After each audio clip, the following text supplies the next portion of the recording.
다큐멘터리 역사를 찾아서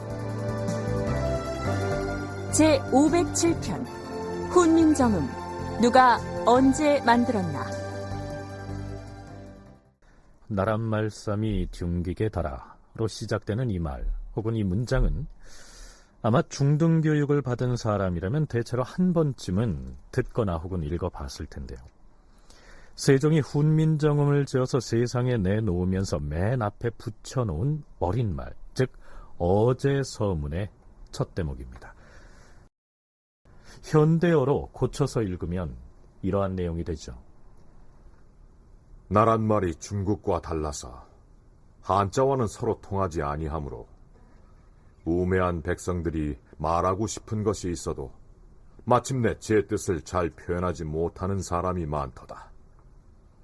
내 일을 딱하게 여겨서 새로 28자를 만들었으니 사람들로 하여금 쉽게 익혀서 날마다 쓰는 데에 불편함이 없게 할 뿐이니라. 훈민정음의 창제는 세종의 치적 중에서 가장 빛나는 업적일 뿐만 아니라 조선시대 전체를 놓고 봤을 때에도 이 한글은 역사학자들에 의해서 가장 으뜸가는 발명품으로 꼽히고 있습니다. 지금부터 우리는 자랑스러운 우리의 문화유산인 이 한글이 언제 또 누구에 의해서 어떤 원리로 만들어졌으며 또한 어떻게 보급 전파됐는지 그 과정을 차근차근 짚어보도록 하겠습니다. 한글이 언제 창제됐느냐 이렇게 묻는다면 아마 초등학생들도 1443년에 만들어져서 1446년에 반포됐다 이렇게 막힘없이 대답할 텐데요. 그러나 이에 대해서 다른 의견을 제기하는 학자들도 적지 않습니다. 우선 서기로 1443년에 해당하는 세종 25년 12월 30일의 기사를 보죠. 이달에 임금이 친히 언문 28자를 지었는데 그 글자는 옛 전자를 모방하였으며 초성, 중성, 종성으로 나뉜 것을 합한 연후에야 글자를 이루었다. 무릇 문자에 관한 것과 한간에 속된 말에 관한 것까지 모두 적을 수가 있다. 이 글자는 비록 간단하고 요약하지만은 전환하는 것이 무궁하니 이것을 훈민정음이라고 일렀다. 네, 들려드린 기사의 내용이 무슨 뜻인지는 나중에 살펴보겠습니다만 우선 여타 실록 기사들과 다른 점이 있습니다. 문자를 새로 만든다는 것은 국가적으로 대단히 중요한 사업일 텐데요. 이전의 기록을 다 살펴봐도 훈민정음의 창제의 그 과정에 관한 기사는 단 한 줄도 나오지 않고 있다가 세종 25년 음력 섣달 금음날 기사에 언문 28자가 완성됐다 이런 내용의 기사가 갑자기 돌출적으로 등장합니다. 그것도 몇 월 며칠에 만들었는지 그 날짜를 밝히지도 않고 한자로 오를 시자에 달 월자를 써서 10월이라고 적고 있는데요. 번역하면 이달에 만들었다 뭐 이런 뜻이 됩니다. 국가적으로 중대한 이 사안에 대해서 왜 정확한 날짜를 밝혀서 기록하지 않았으며 또한 하필이면 12월의 맨 마지막 날인 30일의 기사들 중에서도 맨 끝에다가 해당 내용을 붙여놨을까요?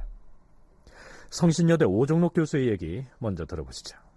이 세종이 한글을 만드는 작업을 할 당시 그리고 나아가서는 어느 정도 완성된 다음에 이제 부수적인 작업을 할 때까지도 그 한글 창제와 관련된 그런 사실들이 거의 이제 비밀이었던 것으로 그렇게 보입니다. 그 세종 주변의 관료 가운데 누구든지 그 사실을 알았다고 한다면 그 세종 25년 1443년 그 실록 기록에서 12월의 어느 날에 이런 일이 있었다라고 12월 어느 날의 기록으로 올라가 있을 텐데 결국은 뒤에 그 사실을 확인했기 때문에 그러면서 어느 날인지는 정확하게 알 수가 없었기 때문에 결국 세종 25년 12월 그 30일 기록을 다 끝낸 다음에 그 끝에다가 그 내용을 이제 적어 놓을 수밖에 없었던 것으로 그렇게 추정이 됩니다.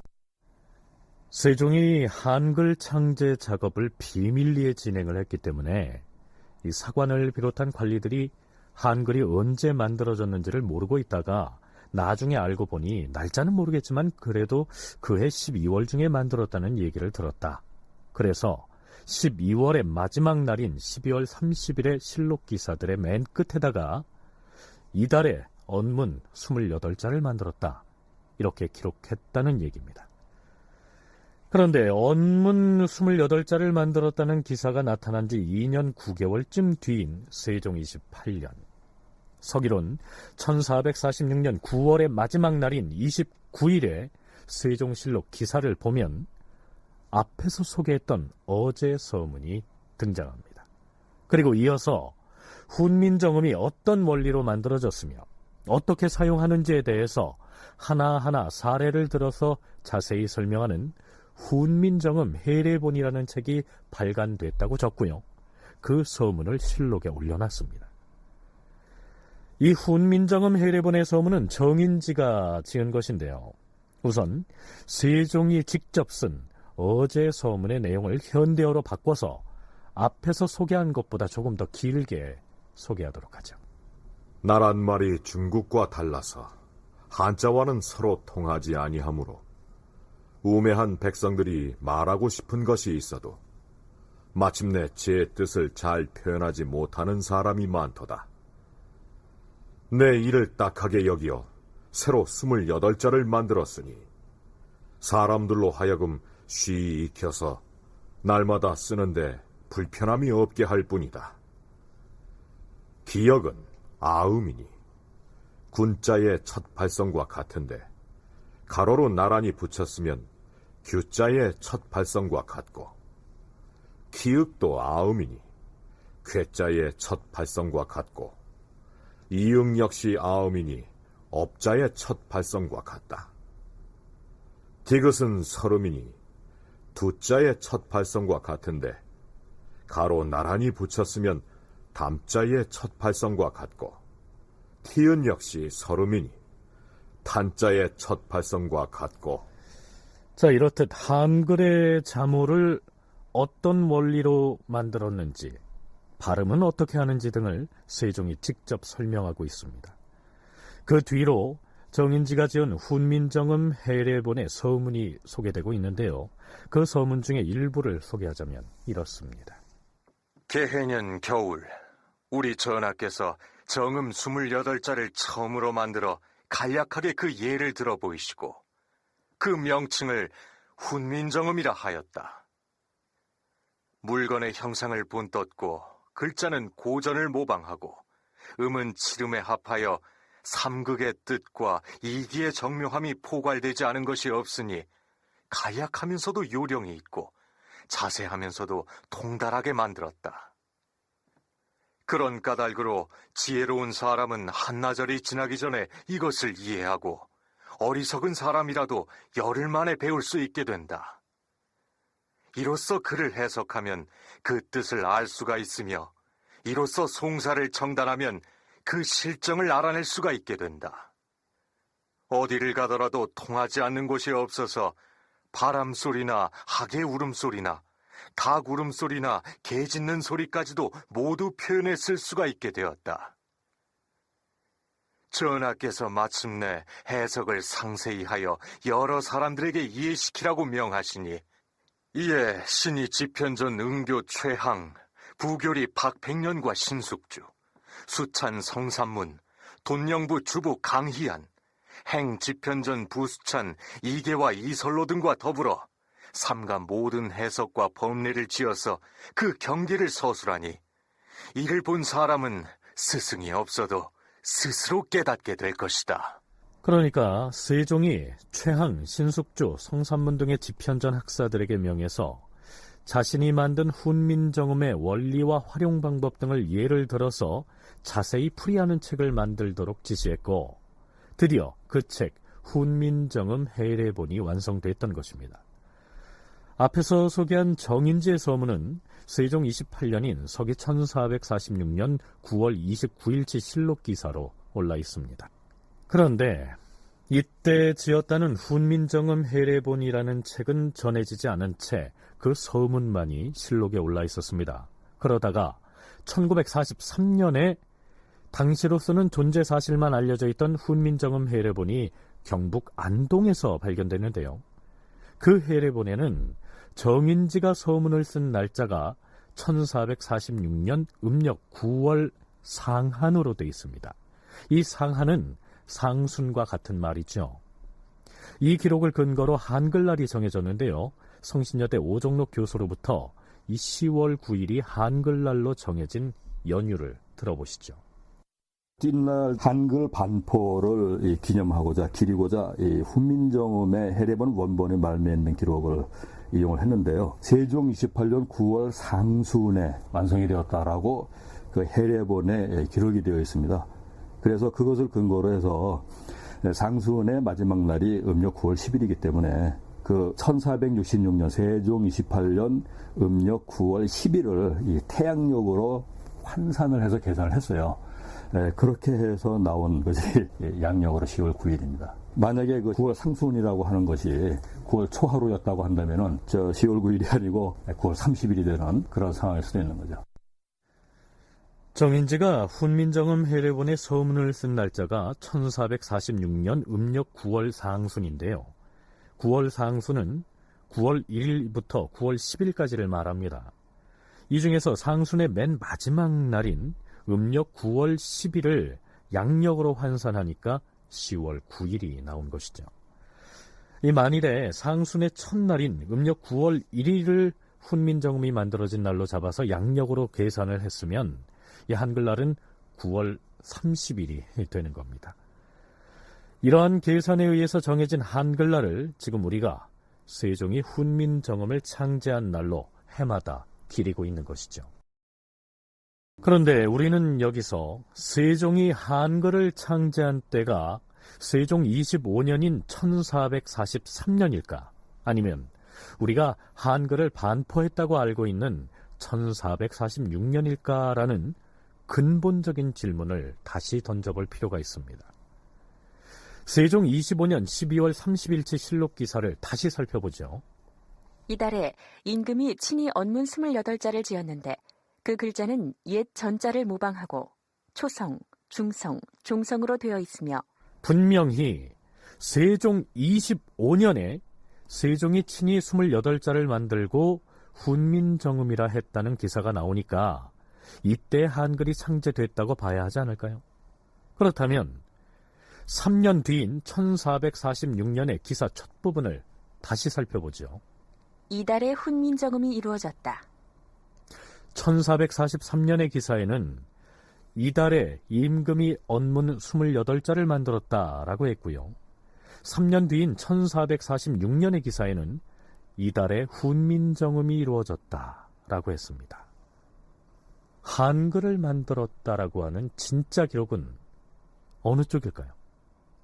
처음에는 28자를 만들었다고 했다가 3년여의 시간이 지난 뒤에 왜 또다시 훈민정음을 만들었다 이렇게 실록에 기록을 했을까요? 아마도 이 사이에 그 한글의 문자 원리에 대한 설명까지 완성이 된 것으로 이렇게 판단이 됩니다. 따라서 드디어 이 한글의 반포가 가능해진 것으로 그렇게 생각이 되고, 그렇기 때문에 1446년 세종 28년 9월 달에 이르러서 이제 한글이라고 하는 것은 이러이러한 것이다 라고 세종이 누구에게나 다 설명이 가능한 그런 수준에까지 이제 도달을 했고, 어떤 글자는 어떤 원리에 의해서 만들어졌고 또 사용한다 라고 하는 것까지를 다 설명할 수 있게끔 되면서 세종 28년에는 훈민정음 반포와 아울러 훈민정음 해례본이 완성돼서 반포했습니다. 동시에. 왜냐하면 세종 25년 12월 말의 기록은 그때의 훈민정음 이름도 정해주고 완성은 됐다고 그랬는데, 그때는 아직 발표할 단계가 아니었어요. 그때는. 왜냐하면 거기에 보시면 압니다만은 그때 28자가 완성됐다 하고 거기에 반포문격인 세종대왕의 서문도 없고 또 훈민정음 해례에 대한 정인지의 서문도 없습니다. 이게 이제 28년에 가서 됩니다. 이제 완전히 다듬고 3년 동안을. 그러니까 1443년에 일단 세종이 28자를 만들었는데 아직 글자를 만든 제자 원리나 활용 방법 등을 대외적으로 설명할 준비가 안 돼 있었기 때문에 3년여의 기간 동안 실제로 사용도 해보고 또 문제점도 보완해서 드디어 1446년에 반포한 것이다. 역사학자인 오종록 교수 그리고 국문학자인 박종국 회장의 일치된 견해입니다. 그런데 서울대학교 국문학과 박진호 교수의 견해는 다릅니다. 박 교수는 한글의 창제와 반포 그리고 보급이라는 논문에서 이렇게 기술하고 있습니다. 세종 28년인 1446년의 실록 기사에 이달에 훈민정음이 완성되었다라고 한 것은 한글이란 문자가 완성되었다는 뜻이 아니라 그 문자를 해설한 책인 훈민정음 해례본의 원고가 완성되었다는 뜻이다. 세종은 1443년 12월에 한글 창제를 완성한 뒤 신숙주, 성상문 등의 신하로 하여금 한글과 관련된 연구 및 여러 책을 편찬하는 일을 하도록 시켰는데 여기서 완성되었다는 훈민정음은 한글의 제자 원리 및 사용 방법을 해설한 책인 것이다. 1446년 9월은 훈민정음 해례본이 정식 출간된 시기도 아니다. 훈민정음 해례본의 원고, 즉 초고가 완성되었다는 뜻이다. 원고가 완성된 뒤에도 이것을 책으로 간행하기까지는 많은 시간이 소요된다. 주자소나 교서관 같은 기관에 원고를 넘기면 활판을 짜고 목판에 글자를 새기고 먹으로 찍어내고 제본하는 등의 일이 이루어져야 하므로 훈민정음 해례본이 반포되기까지는 최소한 몇 달 이상이 걸렸을 것이다. 따라서 1446년 9월은 훈민정음의 반포 시기가 아닌 것이다. 그러니까 1446년 9월에 훈민정음이 반포됐다고 해서 그것을 양력으로 계산해서 10월 9일을 한글날로 정한 것은 잘못됐다는 얘기입니다. 1955년에 고려대 교수이던 김민수 역시 한글 반포의 시기라는 논문을 통해서 한글은 1443년 음력 12월에 만들어진 것이니까 이때를 양력으로 환산해서 한글날을 양력 1월로 바꾸자고 주장한 바가 있습니다. 지금 북한은 1월 15일을 훈민정음 창제일로 기념하고 있습니다. 세종 25년, 즉 1443년 음력 12월을 한글 창제일로 보고 양력으로 계산해서 기념일을 정한 것이죠.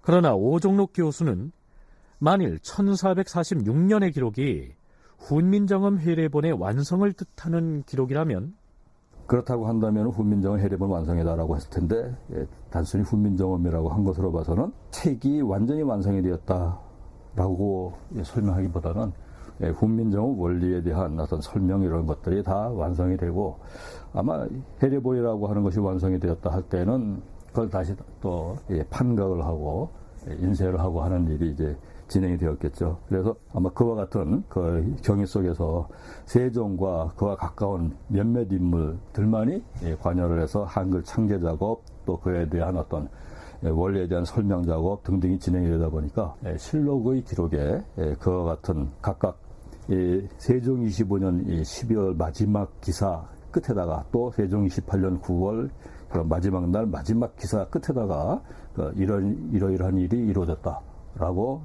기록이 되는 그런 상황이 생겨났던 것으로 판단이 됩니다. 이러한 연유로 지금까지도 논란이 이어져 오고 있습니다.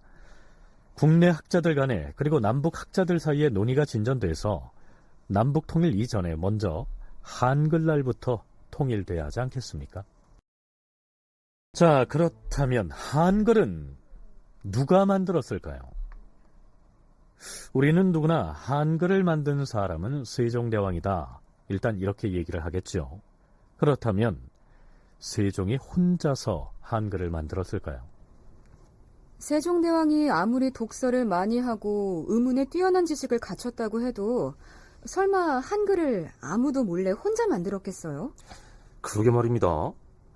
당시 집현전에는 문과의 장원급제한 천재들이 즐비했으니까 집현전 학사들한테 만들도록 어명을 내렸겠죠. 그러면 세종은 명령만 내리고 실제로 한글을 만든 사람들은 신숙주나 성삼문 같은 집현전 학사들이라고요? 그게 아니라면 최소한 집현전 학사들의 전폭적인 도움을 받아서 만들었겠죠. 더구나 여기 세종실록을 보면 그 무렵에 세종은 여러 가지 질병을 앓고 있었다고 나와 있으니까 문자를 새로 만드는 거창한 사업을 혼자 했다는 것은 더더욱 말이 안 돼요. 본래 왕조 시대의 신하들이 이룬 업적은 고스란히 임금의 치적으로 기록되는 법이죠. 자, 여러분도 이러한 의견에 동의하십니까? 한글을 만든 주체가 누구냐 하는 문제는 역시 오랫동안 논란이 되어온 것이 사실입니다. 주체와 관련해서 일어나는 논란은 어떻게 보면 이제 조선시대의 역사를 보아왔던 관점, 이것과 깊은 관계가 있다고 생각을 합니다.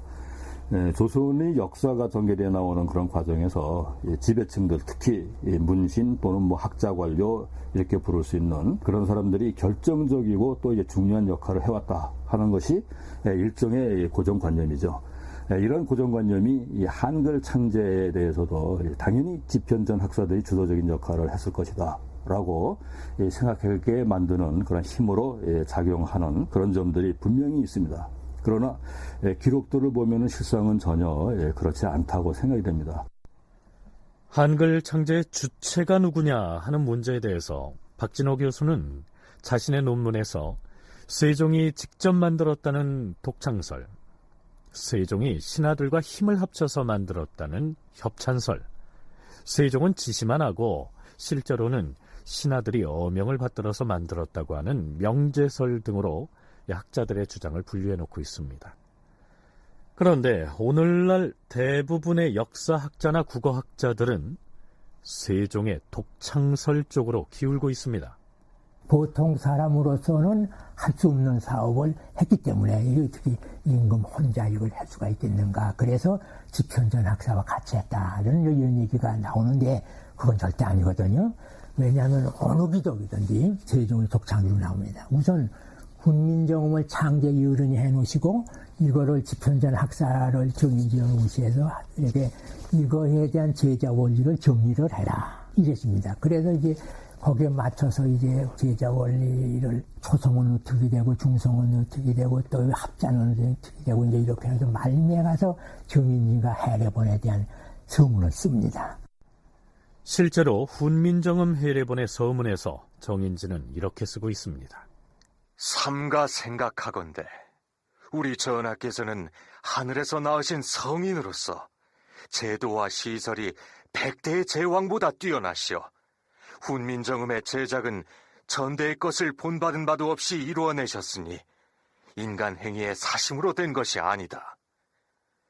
대체로 동방에 나라가 있은 지가 오래됐으나 전하께서는 사람이 아직 알지 못하는 도리를 일찍 깨달아서 이것을 실제로 시행하여 성공시키는 큰 지혜를 지니셨으니 탁월한 능력을 가진 세종이 전대의 것을 본받은 바도 없고 누구의 도움을 받은 바도 없이 직접 만들었다.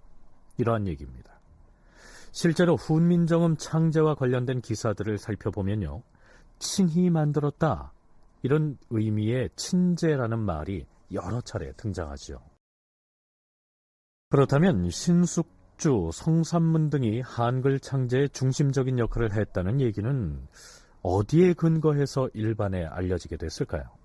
이 성삼문이나 신숙주 이들이 한글을 만드는 과정에 깊숙이 관여한 것처럼 알려지게 되는 그런 근거는 당시의 기록이 아니고 용제총화라거나 그 밖에 뒤에 저술이 된 그런 여러 야사들입니다. 특히 이제 성현이 1504년에 저술을 완료한 용제총화에 그러한 내용들이 보이는데요. 그러나 세종 때의 기록에서 보면은 그런 사실들은 전혀 찾아볼 수가 없죠. 다만 두 사람이 이 한자의 정확한 의문을 파악하는 것, 이것을 목적으로 해서 세종의 명령으로 여러 차례 명나라의 그 의문 전문가로 요동에 귀양가 있는 사람을 만나서 그 내용을 확인하고자 여러 차례 요동에 왕래하는 것, 오간 것만을 확인을 할 수가 있습니다. 우선 오종록 교수가 거론한 용제총화에서 해당 기록을 찾아보죠. 옛날 신라 때 설총이 처음으로 지은 이두문자를 관과나 민간에서 이제까지 사용해왔으나 모두가 한문 글자를 빌려다 만든 것이므로 더러는 난삽하기도 하려니와 뜻이 잘 통하지 않기도 하여 야비한 점이 있었다. 임금이 생각하기를 나라마다 각기 제 나라의 글자를 지어서 그 나라의 말을 기록하고 있는데 유독 우리나라에 그것이 없어 백성들이 불편을 겪고 있으니 이것은 난이 될 일이다. 그리하여 친히 잠오 28자를 창제하여 언문이라 이름하고 그런데 이 용제총화에는 세종이 친히 28자를 만들어서 언문이라고 칭했다고 기술하고 나서 바로 뒤에다가 이렇게 적고 있습니다. 궁중에 언문청을 설치하고 신숙주, 성삼문, 최향 등에게 명하여 훈민정음을 편찬하게 하였다. 언문청을 둬서 거기에서 신숙주와 성삼문 등에게 명해서 훈민정음을 편찬하게 했다. 이렇게 했는데요. 이 부분이 아마도 신숙주와 성삼문이 한글 창제 작업을 한 것으로 오해를 하게 했던 것 같습니다. 앞에서 박진호 교수가 주장했던 것처럼 언문청에서 신숙주 등이 편했다는 훈민정음은 한글이라고 하는 문자가 아니고요. 한글을 해석하고 풀이해 놓은 훈민정음 해례본으로 봐야 타당하겠죠. 또한 용제총화에는 다른 설명이 없이 중국 한림학사 황찬이 때마침 요동에 귀양가 있었으므로 성삼문 등에게 명하여 황찬을 찾아가서 의문에 관한 것을 질문하게 하였다. 그리하여 요동을 무릇 16차례나 왕복하였다. 이렇게 기록함으로써 성삼문 등이 요동을 왕래한 것이 훈민정음을 만들기 위한 작업으로 오해를 할 만한데요. 성삼문 등이 요동에 행차를 한 것은 실제로는 훈민정음 창제 이후의 일이고요. 그 목적도 한자의 의문을 파악하기 위해서였습니다. 한글을 창제한 지 한참이나 지난 1450년의 실록 기사를 보면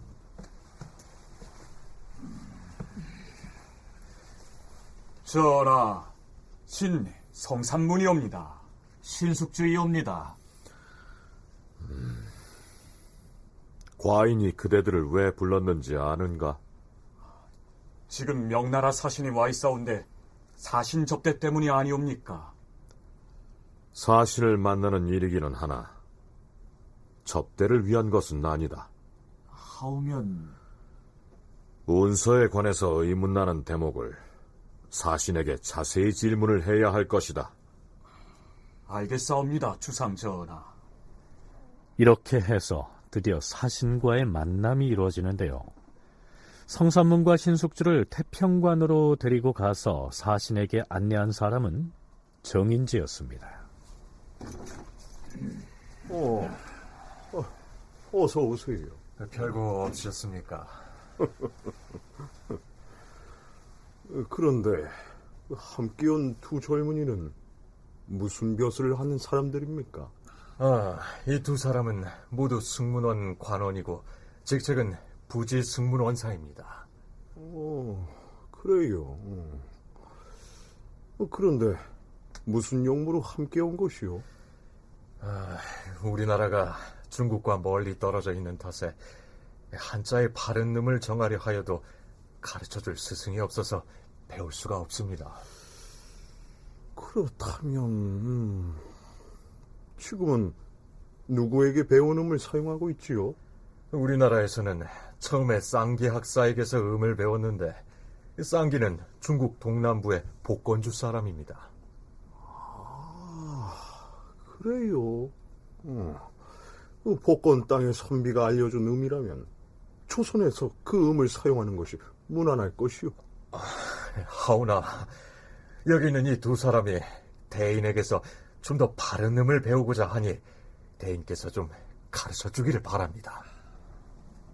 실록에는 이때 성삼문과 신숙주가 그 사신에게 홍무정운을 가지고 한참 동안 강론하였다. 이렇게 적고 있는데요. 이 홍무정운은 명나라 태조 때 만든 운서입니다. 나중에 신숙주와 성삼문 등이 번역 작업을 하기도 했던 책이죠. 그러니까 중국의 한자를 우리말로 어떻게 읽을 것인지를 연구하는 작업을 성삼문과 신숙주가 오랫동안 수행했던 것이지 한글 창제 작업에 참여했다는 기록은 아니라는 얘기입니다. 오종록 교수의 얘기입니다. 신숙주는 이제 홍무정은 역훈이라고 하는 책의 서문, 또 성산문은 자신이 또 이제 한어, 중국어 자습서, 한어 자습서에 해당이 되는 직해동자습이라고 하는 책을 썼는데 거기에 서문, 여기에 그 기록을 한 것은 세종 때 세자였던 분종이 부왕인 세종을 도와서 한글을 창제했다라고 분명히 밝히고 있습니다. 그래서 세종이 결국은 이제 큰아들로서 왕위를 세습할 문종을 데리고 또 그 밖에 아마 왕실에 몇몇 가까운 사람들을 데리고 이를 비밀리에 진행을 했을 것으로 보이고요. 만약에 일반 학자 관료를 부렸다고 한다면은 그 일이 학자들 사이에 비밀로 지켜지기는 어려웠겠죠. 훈민정음을 창제하는 일은 장기간에 걸쳐서 진행된 프로젝트였는데요. 만일에 세종이 성산문이나 신숙주 등의 일부 집현전 학사를 몰래 징발해서 문자 만드는 일을 했다면 그 비밀이 유지될 수가 없었을 것이란 얘기입니다. 박정국 회장 역시 한글은 세종이 친히 만들었다, 즉 친제했다 이렇게 주장합니다.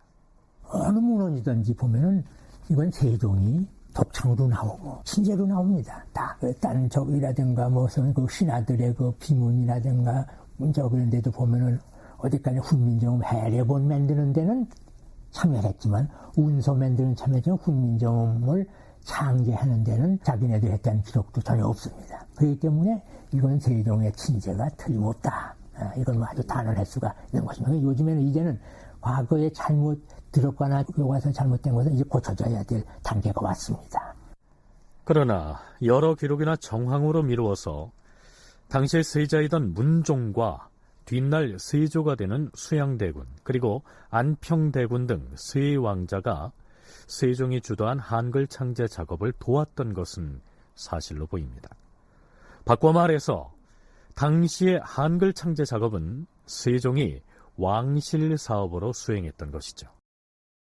자, 그러면 세종은 어느 때부터 한글을 만들 결심을 했고 실제 문자 창제 작업에 착수한 시기는 언제쯤이었을까요? 박정국 회장은 세종이 문자를 만들어야겠다고 발상을 했던 시기를 대개 세종 15년 무렵으로 추정합니다. 자, 이 시기에 무슨 일이 있었을까요? 세종 14년 6월. 경들은 들으시오. 중국의 역사에서 하, 은, 주 3대의 정치가 훌륭했다고 말들을 하는데 그것은 다 인륜을 밝혔기 때문이요. 헌데 후세로 올수록 그 교화가 점점 쇠퇴해져서 백성들이 군신 간, 부자 간 혹은 부부지간의 큰 인륜에 친숙하지 아니하고 타고난 천성에 어두워서 각박한 세태로 빠져버렸던 것이요. 간혹 훌륭한 행실과 높은 절개를 실천한 사람이 있다 하더라도 그것이 보고 듣는 자의 마음을 흥기시켜야 좋은 풍습으로 남을 터인데 지금 우리는 그것을 못하고 있는 것이요. 좋은 계책을 찾아서 아뢰도록 하시오. 전하, 훌륭한 행실과 높은 절개와 군주에 대한 충성을 실천한 사례를 백성들에게 널리 알리고자 하여도 백성들이 글자를 알지 못한 탓에 좋은 풍습과 습관으로 옮겨지지 못하는 실정이옵니다. 그렇다면 도와 시를 넣으시오. 도라 하옵시면 그림을 이용하라시는 말씀이옵니까? 그렇소.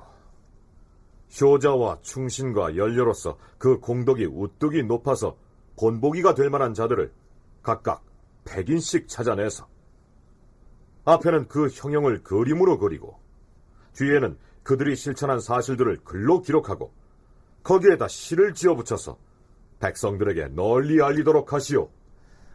자, 무엇을 의미하는지 아시겠죠? 삼강행실도에 관한 얘기입니다. 대개 책이라는 것은 언제든지 글이 나오지 그림이 나오는 법이 없는 것입니다. 이 세종은 그 당시에 글을 모르는 사람은 뭐냐면 한문을 모르는 사람이다 이거죠. 그러면 이걸 어떻게든지 백성들이 알아서 교화를 하는데 어떻게 하느냐. 이거를 창안한 것이 그림입니다. 사람은. 먼저 그림을 그려놓고 그 사람이 행적에 그 다음에 글로써 이렇게 해놨단 말이에요. 그 그림 보면, 이건 이런 내용이로구나. 그래서 상가행실서가 세종 14년서부터 16년경에 완전해서 그래서 나오지 않습니까? 백성들을 교화하고 싶어도 무지렁이 백성들은 한문을 해득하지 못하기 때문에 임금의 뜻을 백성에게 전할 방법이 없었던 것이죠. 그래서 궁여지책으로 이름난 효자나 연려 등의 행실을 그림으로 그려서 설명하고자 해서 만들었던 것이 바로 삼강행실도였습니다. 이때 세종은 백성들이 누구나 쉽게 배워서 읽고 쓸 수 있는 문자의 필요성을 절실히 느꼈을 거란 얘기입니다.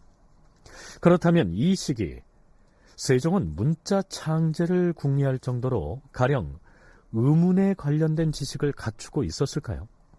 그 당시에 이 세상에 이때는 제가 안 본 게 없어요. 역사선 말해 그렇고 중국에 있는 운서도 최말리 같은 데 호통칠 정도로 다 운서에 대해서 또 중국어에 대해서 노골 때 박통사 같은 거 다 들어옵니다. 그리고 통일대전 같은 것도 이어른이 먼저 보시고 이러한 바탕을 가지시면서 그 대신 이제 그런 자료는 뭐냐 하면은 첫째 훈민정음을 만드는 데 뒤에서 조력을 해주고 이런 적인 것이 아드님들 삼형제가 문종 말했고 없고 세조 말했고 없고 그 다음에 안평대군 말고 이 다 아주 머리에 달이 좋은 분이고 글씨 가지고 의문에 대해서 밝은 이들이에요. 이 박종국 회장이 이 당시에 세종이 들여와서 읽었다는 박통사와 노걸대를 거론했는데요. 이것들은 당시에 대표적인 외국어 학습서로 꼽혔던 책입니다. 박통사의 통사란 역관을 가리킨다. 따라서 박통사란 박시성을 가진 통역관이란 뜻으로서 고려시대의 통역관을 가리키는 말이다. 한편 노걸대는 중국인 역관에 대한 경칭이다. 박통사와 노걸대는 모두 중국어 발음과 우리말 발음을 병기한 외국어 학습 참고서였던 것이다. 그러나 추정일 뿐이지 정말로 세종이 세종 15년 무렵부터 문자 창제에 뜻을 두었는지는 알 수가 없습니다. 세종이 훈민정음 창제 작업을 비밀리에 진행했다는 사실은 이젠 기정사실로 받아들여도 될 것 같습니다. 그렇다면 왜 세종은 그 중요한 문자 창제 작업을 비밀에 붙여야 했을까요? 기득권층의 반발 때문이었습니다.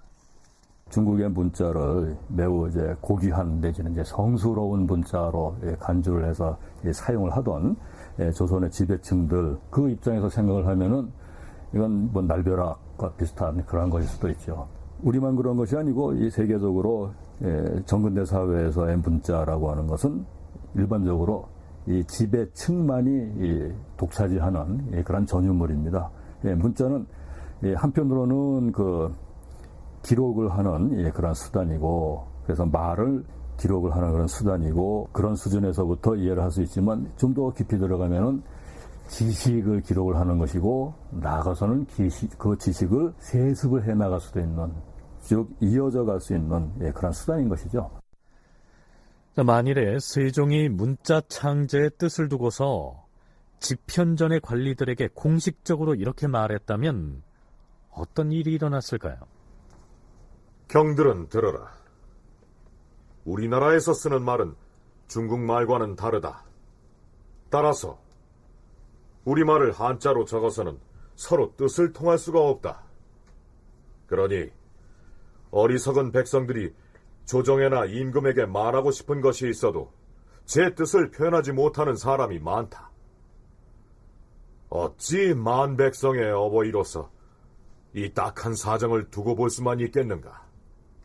하여 과인은 경들과 더불어 백성들이 누구나 쉽게 쓸 수 있는 문자를 만들고자 하는 것이다. 아니되옵니다, 주상전하. 아니되옵니다, 주상전하.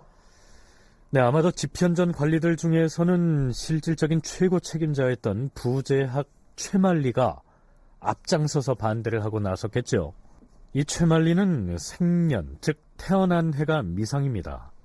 하지만 세종 즉위년인 1419년에 문과에 급제해서 홍문관에 들어갔다가 다음에 집현전이 설치되자마자 곧바로 박사로 임용됐다는 기록이 남아있으니까 한글이 만들어지던 세종 25년 무렵이면 아마도 50살에 가까웠을 것으로 보입니다.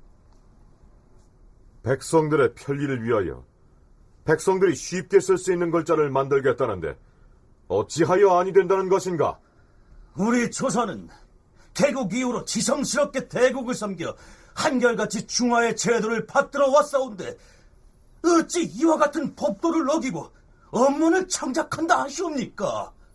그대는 나라에서 녹을 받는 관리로서 자신의 의사를 나타낼 방도가 없어서 하고자 하는 말을 참아 못하는 백성들의 불편함은 안중에 없다는 말인가? 전하, 지금까지 이도를 가지고도 불편 없이 백성을 교화해 왔사옵니다. 하운데 어찌 글자를 새로 만든다 하시옵니까? 거두어 주시옵소서 주상전하! 거두어 주시옵소서 주상전하! 세종은 이러한 강력한 반대에 부딪혀서 문자 창제 작업을 추진할 엄두도 내지 못했을 것입니다. 그 유명한 최만리의 반대 상소문에 대해서는 다음 시간에 상세히 알아보겠는데요. 어찌됐든 세종이 공계리의 문자 창제를 천명했다면 최만리로 상징되는 문신들의 저항에 밀려서 세종은 뜻을 접어야 했겠죠. 그런 그 지식을 지배층만이 아니고 피지배층 전반까지도 후대에게 후손들에게 이어줄 수가 있고 또 축적을 해나갈 수가 있고 하게 된다라고 한다면 결국 지식인으로서 국정 운영을 주도해 나가고 있던 조선의 문신들 내지 학자 관료들의 독점적인 위상, 독점적인 지위 이것들도 이제 크게 약해질 수가 있는 것이죠. 특권이라고 하는 것의 상당 부분은 대개 이제 독점권에서부터 나오는 셈인데 그러한 그 독점적인 이 권리 이것이 이제 약해진다 한다면 역시 지배층의 위상, 힘 이것들도 이제 약해지는 것이기 때문에 거기에 대해서는 이 사람들이 결사반대할 가능성이 많고 이러한 환경 때문에 세종은 부득이 세자 등 왕자들만을 데리고 비밀리에 일을 진행해야 했던 것이죠. 그런데 세종이 훈민정음 창제 작업에 몰두했을 것으로 보이는 바로 그 시기에 세종은 여러 가지 질병을 숙환으로 지니고 있어서 건강이 매우 안 좋은 것으로 기록에 나타납니다. 세종의 건강 문제에 대해서는 이미 짚어봤기 때문에 여기에서는 생략하겠는데요. 건강이 좋지 않아서 한글 창제 작업을 하는데 애로를 겪었을 가능성도 있고 역으로 이 문자 창제를 위해서 이런저런 자료나 서책 속에 파묻히다 보니 건강이 더욱 악화됐을 가능성도 있습니다. 훈민정음을 만들어갔다는 이 발상이 시작된 것에서 적어도 15년 경부터 무르익어 가는데 이러한 의지한 사업이 그렇게 단시일 내에 될 수가 없는 거예요. 아마 20년 경부터는 거의 상당한 진척이 갔을 겁니다. 그래가지고 25년 만에 거의 마무리 완전히 된 거 아닙니까? 23년 기록 같은 데 보면 이 어른이 너무 책을 많이 보시고 이렇게 해서 눈이 좀 나빠지시고 그랬다. 그것도 16년경에 자치통감이라는 그 역사서 아니겠습니까? 이거를 편찬했는데 그때 대제가 윤회라는 사람이 있습니다. 그 당시 세종 때의 한학자 중에서 윤회라는 한학자가 아주 상당한 훌륭한 학자예요. 이 어른이 그걸 밤에 늦도록 이거 다 교주를 보시고 이랬습니다. 박종국 회장이 언급한 대제학 윤회와 관련된 실록 기사를 살펴보면 이렇습니다. 세종 16년 12월 대제학 윤회 등이 편찬 작업 중이던 자치통감 훈의를 매일 저녁 권례에 가지고 들어왔다. 주상 전하, 오늘 새로 편수한 자치통감 훈의의 초고를 가지고 왔사옵니다. 노고가 많았습니다. 거기 놓으세요. 예, 전하.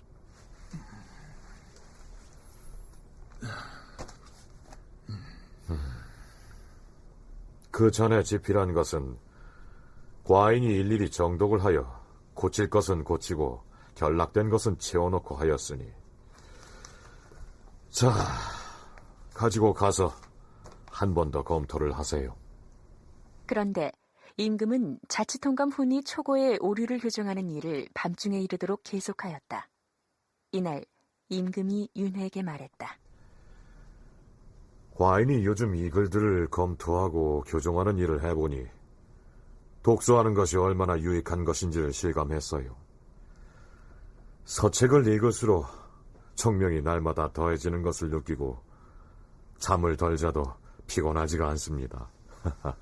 하오나 주상 전하, 밤 시간에 가늘고 작은 글씨를 무리하게 들여다보시면 눈병이 나실까 두렵사옵니다. 맞아요. 그것은 경의 말이 옳습니다. 그렇지 않아도 밤늦도록 글을 읽었더니 눈이 좀 피곤한 것 같습니다. 이제 좀 쉬어야겠습니다. 그리하시옵소서 전하. 그런데 다행인 것은 훈민정음 창제 작업을 본격적으로 진행하기 이전에 세종은 정사에 대한 부담으로부터도 어느 정도는 벗어날 수 있는 장치를 마련합니다. 우리가 전에 짚어봤던 것처럼 정무처리를 육조 직계체제에서 의정부 서사제로 전환한 것이죠.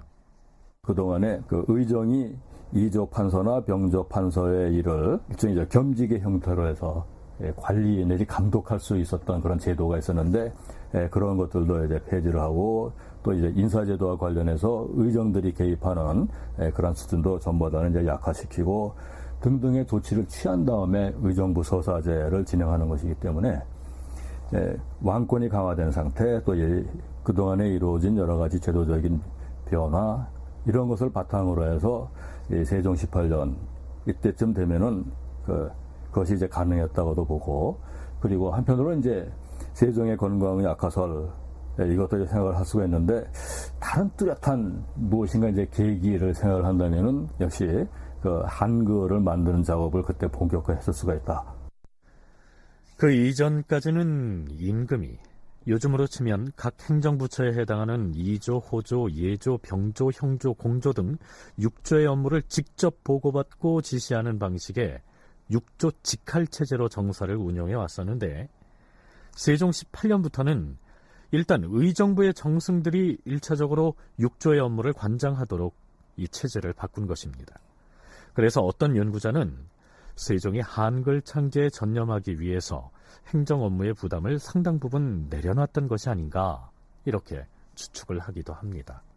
그뿐만이 아니었습니다. 아마도 한글 창제 작업에 착수했을 것으로 보이는 세종 19년 3월 27일 경들은 들으시오. 과인이 젊은 나이에 즉위해 왕위에 있은 지가 어느덧 20년이요.